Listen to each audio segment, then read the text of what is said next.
हाँ बताइए क्या कह रहे थे। सर यहाँ पर c greater than equal to 0 दिया हुआ है जी और हम तो मतलब सिमेट्रिक मतलब 0 माइनस भी आ सकता है उसमें, तो वो 0 प्लस 0 तो सेमी डेफिनेट हो रहा है ना। अरे तो ये थोड़ी बोला सी को 0 फुट, देखो यहाँ फॉर ऑल थोड़ी बोला, आप जो सोच रहे हो फॉर ऑल के लिए सोच रहे हो। इसने ये थोड़ी कहा है कि for all C more than equal to 0, इसने फॉर ऑल नहीं लिखा है, देयर एग्जिस्ट लिखा है कि एक ऐसा सी मिलेगा क्या जिसके लिए a प्लस सी आई की आइगन वैल्यू पॉजिटिव हो जाए। क्या एक ऐसा सी मिलेगा मुझे, एक भी मिल जाएगा क्या जिसके लिए पॉजिटिव हो जाए।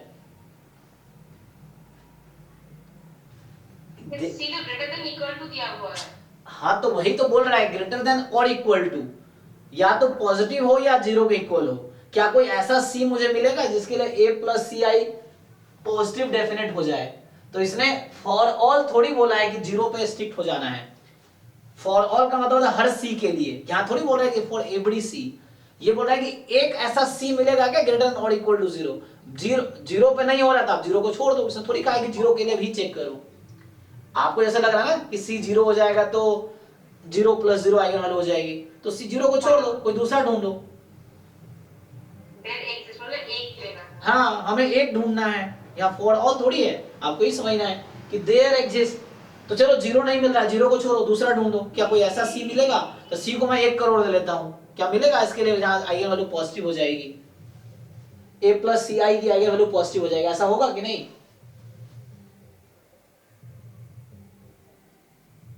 हाँ सर मतलब 3000 ले लेंगे तो होगा। आप बोलो लैम्डा क्या है, आप लैम्डा कुछ भी दो, उसके लिए मैं एक सी चूज कर लूंगा, ये चीज है। तो जो भी आइगन वैल्यू होगी a plus C I positive हो जाएगा, ऐसा एक सी मुझे जरूर मिलेगा। आपको कभी लगता है नहीं मिलेगा तो बताओ। जैसे लैम्डा अगर 0 हो गया तो 0 प्लस सी मोर देन 0, तो यस सी को मैं 5 चूज कर लूंगा। मुझे एक सी चाहिए, we don't want for every C, just there exist one, एक ऐसा एग्जिस्ट कर जाए तो ऑप्शन ट्रू हो जाएगा। तो ये ओके है। अगर ए सिमेट्रिक है और पॉजिटिव डेफिनेट है, तो क्या एक symmetric matrix and positive B मिलेगा जहां पे ए बराबर बी स्क्वायर होगा। तुम सोचो, हाँ या ना।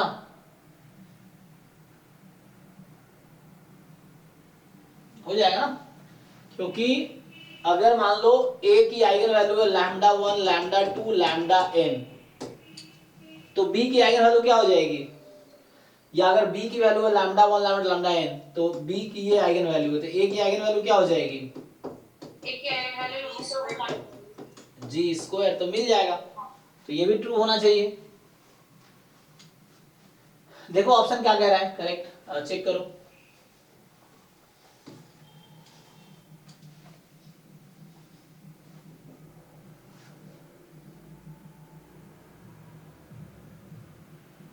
ऑप्शन सी सर ठीक है। ठीक है ना, क्योंकि मिल जाएगा। अगर सारी आइगन वैल्यू पॉजिटिव है तो इसका स्क्वायर भी पॉजिटिव होगा, तो मिल जाएगा मुझे ना। तो ये जो थ्योरम्स हैं ये सब थ्योरम्स हैं, लेकिन कितने थ्योरम याद करोगे, तो कॉन्सेप्ट है तो उसके हिसाब से हो जाएगा। नेक्स्ट सर बताइए। क्वेश्चन 27 ये कह रहा है कि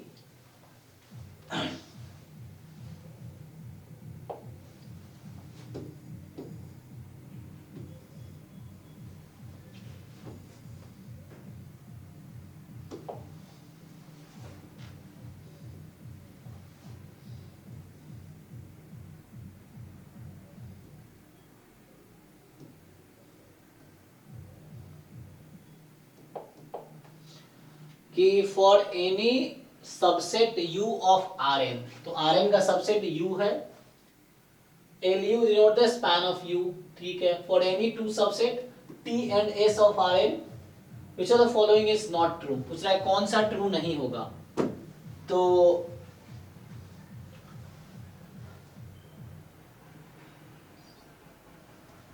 सो T अगर प्रॉपर सबसेट है S का, अगर T प्रॉपर सबसेट है S का, तो LT is a proper subset of LS। देखो इसको एग्जांपल के थ्रू तुम दिखा सकते हो, ठीक है ना। तो यू टेक एग्जांपल, जैसे गलत दिखाना है तो यू टेक एग्जांपल, एग्जांपल्स के थ्रू दिखाओ।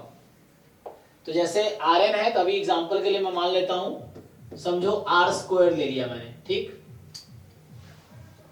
अब ऐसा बोल रहा है कि अगर टी प्रॉपर सबसेट है एस का, तो जैसे मान लो,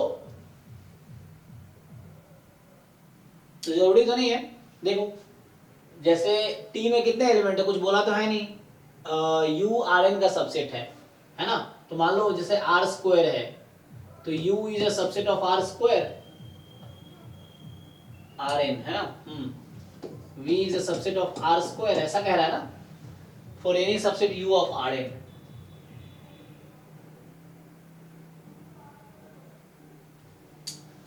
तो मान लो u तुम्हारे पास है for example 1001, let's say this, और एक और एलिमेंट ले लो इसमें, चलो मैं इसमें एक और एलिमेंट ले लेता हूं 11, ठीक। और तुम यहाँ पे काम करो, t प्रॉपर सबसेट है ना u का s, तो ये तुम्हारा s है, t लो इसको 1001, ये तुम्हें खुद ही सोचना पड़ेगा, जब कॉन्सेप्ट क्लियर समझ पाओगे। देखो तो मैंने क्या किया, एक सेट बनाया, आर स्क्वायर के एलिमेंट्स है दोनों, है ना। आर स्क्वायर मतलब ये वेक्टर स्पेस, मान लो मैंने आर स्क्वायर लिया हुआ है, या ये आर स्क्वायर ही था ना, आर एन की जगह एन को मैंने 2 लिया, तो एन को मैंने 2 लिया, तो मेरे वेक्टर्स 2 डायमेंशनल होंगे। सो n इज इक्वल टू 2 हमने कंसीडर किया। तो what is span of T, अगर मैं आपसे पूछूं स्पैन ऑफ टी क्या आएगा, and what is the span of S. तो स्पैन समझ आता है set of all linear combinations, तो इसका लीनियर कॉम्बिनेशन लेंगे इन दोनों एलिमेंट का, तो मुझे कौन सा वेक्टर स्पेस मिलेगा, set of all linear combination of this to,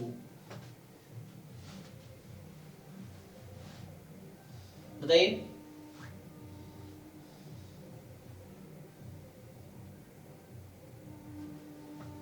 alpha beta ऐसा कुछ। अरे ये हाँ क्या होगा, अल्फा होल आर स्क्वायर हो जाएगा। ये दोनों लिनियरली इंडिपेंडेंट है, और ये डायमेंशन 2 है, ये आर स्क्वायर को स्पैन कर देगा, और इन दोनों का लीनियर कॉम्बिनेशन ये है, तो ये भी आर स्क्वायर को स्पैन कर देगा, ठीक है ना। मतलब ये इंडिपेंडेंट नहीं है, लेकिन कोई दिक्कत नहीं है। कॉन्सेप्ट थोड़ा सा मुझे प्रॉब्लम है। हाँ तो उसको सीखिए ना, प्रॉब्लम है तो सीखिए, कैसे सीखेंगे, आप देखिए पुराना वीडियो जहाँ पे स्पैन पढ़ा रखा है मैंने लीनियर अलजेब्रा के। नहीं तो बात तो मैंने की थी, लेकिन मुझे हाँ स्पैन का मतलब क्या है, set of all linear combination. इसमें क्या है, आप स्पैन लिखिए, इसका मैं लिख के दिखाता हूँ आपको। स्पैन ऑफ टी का मतलब है कि C1 टाइम या alpha time 10 plus beta time 01, तो ये आ जाएगा अल्फा कॉमा बीटा, और अल्फा है रियल नंबर, बीटा है रियल नंबर। तो इसका क्या मतलब है, ये कौन से सेट को रिप्रेजेंट कर रहा है, ये आर स्क्वायर को रिप्रेजेंट कर रहा है। तो हो गया स्पैन टी कि मतलब मैं आर स्क्वायर के किसी भी एलिमेंट को इन दोनों के लीनियर कॉम्बिनेशन में लिख सकता हूं। मुझे आर स्क्वायर का कोई भी एलिमेंट दो, फॉर एग्जांपल 4,5, तो 4 टाइम 10 प्लस 5 टाइम 01, तो I can write it as a linear combination of 10 and 01, ये आ जाएगा।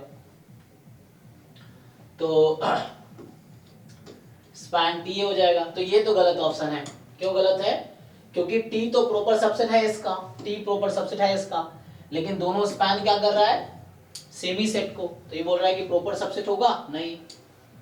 अब लीनियर स्पैन ऑफ एस, तो एस जिसको स्पैन कर रहा है उसका फिर से स्पैन ले लो, तो क्या वो एलएस के इक्वल आएगा, ये एमएस की हुई सिंगल करेक्ट। अच्छा तो मुझे क्या बोला है, नॉट ट्रू ही चुनना है ना, इज नॉट ट्रू। तो पहला ही करेक्ट ऑप्शन हो गया, चेक करो जरा।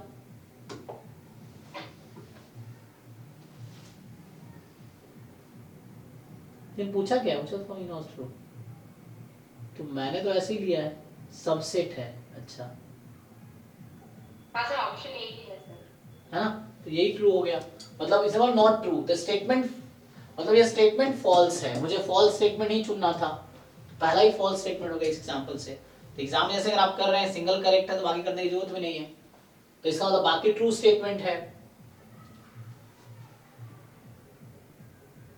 ये ऑप्शन में भी वैसे ही होगा सर, एलएच का फिर से हम लीनियर स्पैन निकालेंगे तो वही इक्वल आ जाता है। तो जी जी जी, तो यहाँ बता रखा है कि लीनियर कॉम्बिनेशन है, तो इसे है ना वापस आप बीटा वो गामा के टर्म में लिख सकते हैं, यहाँ से अल्फा गामा में, तो लीनियर कॉम्बिनेशन हो जाएगा। हाँ अल्फा बीटा गामा में लिख देंगे तो उधर सॉरी, ये बोल रहा है कि linear span of T union S जो होगा, तो एक्चुअली वो u प्लस v होगा, जहाँ u linear span of T में है और ये लीनियर स्पैन s में है।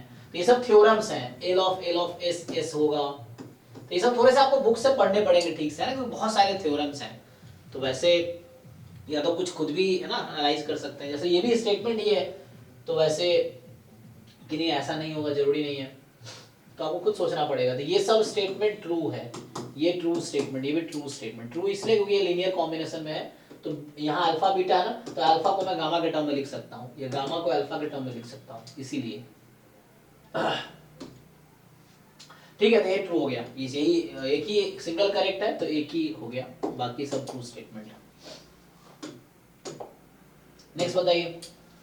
Sir question 28 last. 28 कह रहा है कि ए कोई 3x3 की रियल मैट्रिक्स है, ए को इससे मल्टीप्लाई किया ये आया, ए को इससे मल्टीप्लाई किया ये आया, ए को इससे मल्टीप्लाई, तो कौन सा स्टेटमेंट इज आर ट्रू। अच्छा ये एमएसक्यू है, तो इसको छोटा कैसे करेंगे, तो मुझे क्या करना है, इसमें से कौन सा ट्रू पूछ रहा है। चलो पहले मैं इसको बुला लेता हूँ।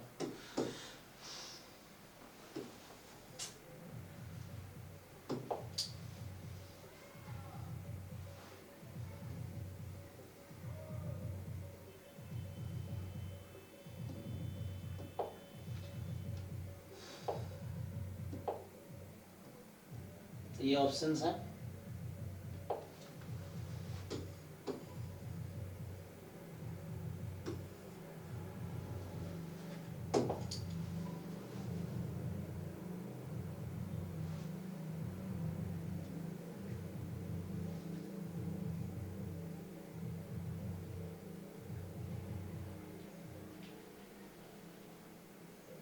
तो इसको जरा करते हैं ना, इसको यहाँ सॉल्व करता हूँ। देखो तो क्या करना है, ये आपसे बता रखा है कि ए को इससे मल्टीप्लाई करो ये आएगा, इससे मल्टीप्लाई करोगे ये आएगा, इससे आएगा, तो पूछ रहा है कि A100 ये आएगा क्या। तो इस तरह क्वेश्चन में क्या कॉन्सेप्ट होता है कि जस्ट आपको इसको क्या करना है, इसके लीनियर, ये ऐसा कुछ है, देखो समझो, दिस इज लाइक AV1 बराबर U1, AV2 बराबर U2, AV3 बराबर U3, ऐसा है। अब आपको क्या करना है कि अब ऐसे ही चेक करना है कि ये यहाँ पे ये जो लिखा हुआ ना, so this you write as a linear combination of these vectors and then आप चेक करो क्या होगा। तो देखो मैं ट्राई करता हूँ, है ना। ए को कुछ लेना पड़ेगा क्या? नहीं नहीं, x इक्वल टू b रखेंगे और x की वैल्यूज जो है a 0 1 1 1 0 1 और 1 1 0 फिर इक्वल टू b अगर रखेंगे तो उसके थ्रू से x इक्वल टू b। अच्छा एक मिनट, तो आप ये कहना चाह रहे हैं कि मैं अगर ऐसा करूं ax is equal to b, तो x तो ये तीन ऑप्शन है ना आपके पास।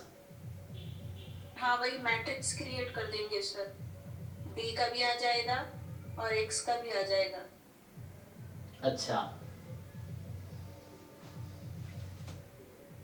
नहीं उसकी जरूरत नहीं है, जहां तो मुझे समझ आ रहा है सिंपल ये, जैसे मान लो मैं अभी चेक करता हूं, लेट्स से डी ऑप्शन की बात करता हूं, ट्रू है कि फॉल्स है। तो डी ऑप्शन क्या बोल रहा है, a टाइम 1 2 3। तो मेरा क्या पर्पस है कि ये जो है ना, इसको आप इसके इसके और इसके लीनियर कॉम्बिनेशन में लिख दो। क्या आप लिख सकते हो, लिख सकते हैं 1 2 3 है ना। अच्छा ये 1 2 3 है, तो आप ऐड करेंगे ऐसे तो आ जाएगा 2 2 2 आ जाएगा सब, लेकिन मुझे 1 2 3 बनाना है, तो मैं क्या करूंगा,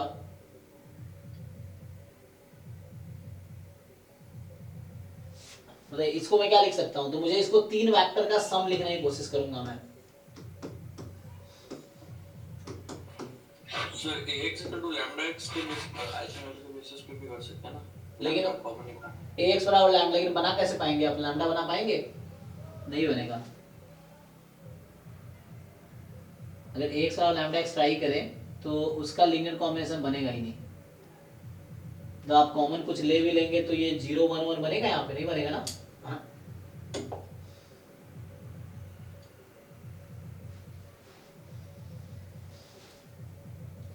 कोई दिक्कत नहीं, देखिए जैसे 1 2 3 है ना, तो मुझे क्या करना है, मैं यहाँ पे कर लेता हूँ जैसे 0 1 1 1 0 1 और इधर है 1 1 0।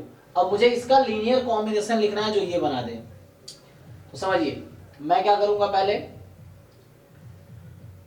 कि ये मुझे पहले 1 ही चाहिए, तो अभी सम करोगे 2 आ गया, तो मैं एक काम करता हूँ यहाँ पे हाफ ले लूँ, जैसे फॉर एग्जांपल या 2 आ गया ना, हाफ हाफ ले लो। हाँ जैसे मान लीजिए हाफ यहाँ और हाफ यहाँ, तो इससे क्या हो गया, पहला 1 बन जाएगा, 0 प्लस हाफ 1 बन गया। अब मुझे 2 चाहिए, तो ये 0 ये हाफ और ये 1, तो मैं क्या करता हूँ इसको, तो यहाँ हाफ है और यहाँ मुझे 2 चाहिए, तो मैं 3/2 कर देता हूँ। अच्छा तो लास्ट में क्या होगा देखिए, 3/2 प्लस 1/2 कितना हो जाएगा, फिर भी 2 ही हो गया, तो ऐसा तो बना नहीं, तो मुझे कुछ सब्ट्रैक्ट करना पड़ेगा, तो ऐसे बनाना पड़ेगा, लीनियर कॉम्बिनेशन लिखने पड़ेंगे। तो और दूसरा अप्रोच क्या हो सकता है, समझ रहे हो ना, जैसे मान लो for example alpha 1 alpha 2 alpha 3 मैं ढूंढ लिया ऐसा, तो सिंपली ये हो जाएगा अल्फा 1 टाइम दिस, ये वाला, क्योंकि ए और ये मिलके ये बन जाएगा, फिर ए और ये मिलके, तो एक दूसरा अप्रोच आसान अप्रोच भी हो सकता है, मैं वो ट्राई करता हूँ ना। अगला जो आप कह रहे हैं उसके हिसाब से दूसरा अप्रोच मैं ट्राई करूं, ए भी बराबर लैम्डा भी जैसा बनाने की कोशिश।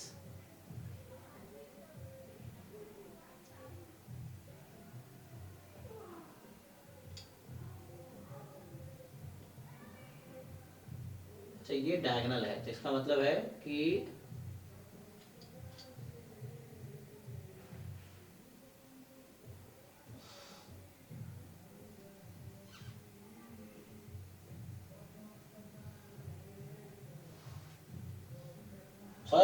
पहला पर्पस क्या है इस क्वेश्चन में, देखो इसका क्वेश्चन फाइनल पर्पस जो मैं अप्रोच यूज कर रहा हूं उसका ये है कि you have to somehow write, ये जो पहला है, पहला वेक्टर 1 0 0, ये जो है इसको मुझे इन तीनों का लीनियर कॉम्बिनेशन में लिखना है, 0 1 0 0 0 1 एंड 1 1 0, ऐसा लिखना है। हालांकि ये change of basis matrix type का हो गया। तो मुझे क्या करना है, इसको लिखना है अल्फा 1 टाइम 0 1 1 अल्फा 2 टाइम, जैसे को मैं आसानी से आपको एक करके दिखा देता हूँ, कौन सा वाला, सी वाला आसान है। सी वाला क्या है, 1 1 1 है ना, देखिए सी वाले में दिखाता हूँ। अल्फा 1 का वैल्यू 2 आ रहा है, अल्फा 2 का 1 और अल्फा 3 का 0। अच्छा आपने सॉल्व कर लिया, वेरी गुड। तो उसको बस क्या करना है, ऑपरेट करो आप, तो उससे आ जाएगा। देखो अभी मैं ये करके दिखाता हूँ, half 0 1 1 plus half 1 1 0 plus half 1 1 1, check कीजिए ऐसा हो रहा होगा। मैंने तीनों को हाफ से मल्टीप्लाई कर दिया, तो ये तीन कौन से हैं, ये वाले और ये वाले, इनको हाफ से मल्टीप्लाई किया तो ये आ रहा होगा, आएगा, देख लीजिए आप, आएगा।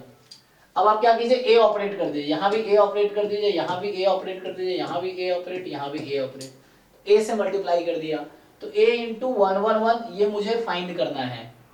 तो मुझे ये राइट साइड करता हूँ हाफ, ए इंटू दिस मुझे दे रखा था, कितना था 4 0 0, हाफ ए इंटू दिस मुझे दे रखा था 0 4 0, हाफ ए इंटू दिस मुझे दे रखा है कितना, एक मिनट यहाँ था, ध्यान दीजिए 1 1 0 0 1 1 1 1 0 1 0 1, ये मतलब ऐसा बनाना चाह रहा था, क्या कर रहा हूँ मैं, एक मिनट, तो इसको ऐसा बना दो 1 0 1 और 1 1 0, मतलब इन तीनों का लीनियर कॉम्बिनेशन लिखना चाह रहा था मैं। तो 0 1 1 1 0 1 1 1 0, तो ये हो जाएगा, और लास्ट वाला आएगा हाफ टाइम 0 0 4 0 0 4, तो एक ये अप्रोच है। अब इसको सिंप्लीफाई कर लेंगे तो क्या आ जाएगा, इजी है ना, 2 से डिवाइड करेंगे 2, तो यहाँ बस 2 2 2 आ गया। लेकिन ये क्या कर रहा है, 2 0 2 कह रहा है, तो मतलब ये सी वाला गलत कह रहा है। यही चीज जो आपने भी डी के लिए बताया वही करके देखिए, तो वहां भी यही कह रहा था मैं कि आपको ये जो 1 2 3 है, इस 1 2 3 को जो डी ऑप्शन है, मुझे इस 1 2 3 को लिखना था something time 110, something time 01, 101 and something time 011। बताइए क्या नंबर आया, आप क्या बता रहे थे, क्या क्या आया कोफिशिएंट? सर वो अल्फा 1 2 आया है, अल्फा 2 1 आया है, अल्फा 3 0। 0। ओके, चेक कर लेते हैं। तो 2 + 1 नहीं तो गड़बड़ आ रहा है, वेक्टर सही लिया हमने? 1/2 आएगा सर, 1/2। नहीं -1 कर देंगे तो हो जाएगा, 2 - 1। हाँ तो मुझे 3 चाहिए ना यहाँ पे, ऐसा नहीं हो रहा। देखो 1 2 3 को लिखना है इन तीनों। तो ऐसा नहीं लिया, 0 1 1 आया था पहले, आपने तो पहले 0 1 1 लिया था। एक मिनट, हाँ मैंने क्या लिखा था, 0 1 1 और हाँ यहाँ 0 1 1 और ये 0 1 1 पहले है ना। ओके हाँ ठीक है, हाँ वही मैं बोल रहा था। ओके ठीक, हाँ तो पहले था 0 1 1, फिर अगला क्या लिया मैंने 1 0 1। फिर 1 0 1 फिर 1 1 0। ठीक है, तो अब देखिए, तो इसका 2 आया और इसका 1 आया, इसका 0 आया, ये ना। अब चेक कर लेते हैं। तो ये 1 हो गया, ठीक है, ये 2 ठीक है, और ये 2 + 1 3। हाँ अब ओके है, सही निकाला आपने। मतलब ये 0 1 1, तो इस तरह से लिख लिया मैंने 1 2 3 को जो मुझे गिवन है क्वेश्चंस में, उसका लीनियर कॉम्बिनेशन लिख दिया। अब ए ऑपरेट कर लीजिए, तो ए यहाँ भी ए ऑपरेट कर दीजिए, ए और यहाँ भी ए, 0 ही हो गया, क्या ही है। तो यहाँ 2 टाइम और ए टाइम दिस क्वेश्चन में गिवन है, क्वेश्चन में क्या गिवन था 400 400। 1 टाइम दिस, तो ये दिया है 040 दे रखा है, और इधर तो 0 ही हो गया, तो ये तो 0 ही है टोटल, क्योंकि 0 टाइम है ना, इसीलिए। अब इसको ऐड कर लीजिए, 840 आ गया। सो 840, क्या 840 है यहाँ पे, तो ये ट्रू है मतलब। तो इस तरीके से हमें इसमें काम करना है कि पहले लीनियर कॉम्बिनेशन में लिख लेना है इसको, फिर ए ऑपरेट कर देना है। एक अप्रोच ये, दूसरा अप्रोच भी हो सकता है, आपको सोचना पड़ेगा, मतलब हमें सोचना पड़ेगा।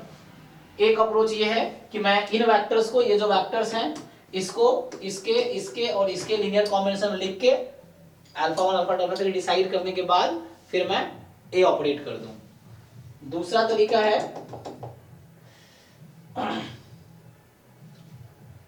अगर दूसरा अप्रोच सोचें हम यहाँ पे क्या होगा, तो क्या आएगा,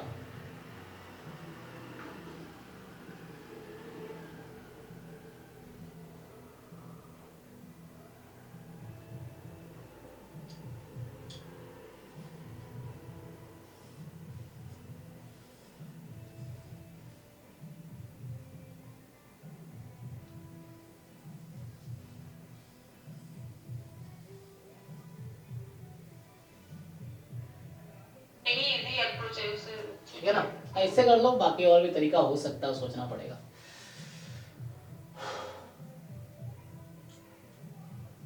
वैसे बनाना मुश्किल है ना, तो AV1 AV2 AV3 है ना, इस तरीके से वेक्टर आ गया, हो सकता है और भी, लेकिन ठीक है इससे कर लेना। और कोई डाउट है किसी को?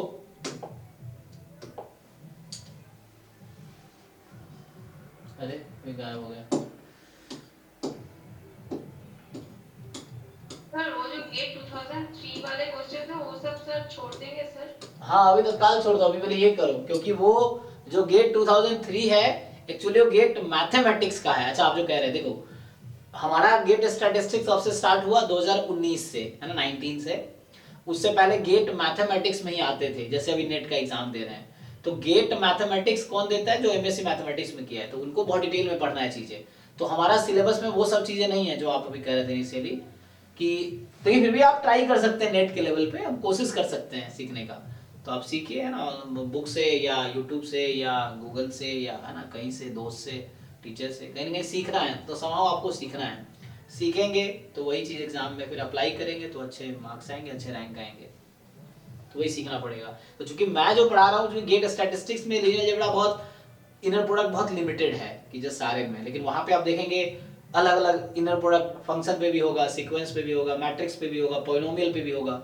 तो वो सब उसके सिलेबस में है, गेट मैथमेटिक्स के सिलेबस में है, या CSIR नेट मैथमेटिकल साइंस के सिलेबस में। हमारा जो सिलेबस है इनर प्रोडक्ट ऑन RN है सिर्फ, इस तरह से। ये जो भी हमने तो सिलेबस में देख के इसलिए पढ़ाता हूँ, कुछ छूटे ना एटलीस्ट ना, उसके हिसाब से। बाकी PYQ से चीज़ें कवर हो जाती हैं कि क्या क्या आया है, तो पता चल जाता है कि हाँ इस तरह से है।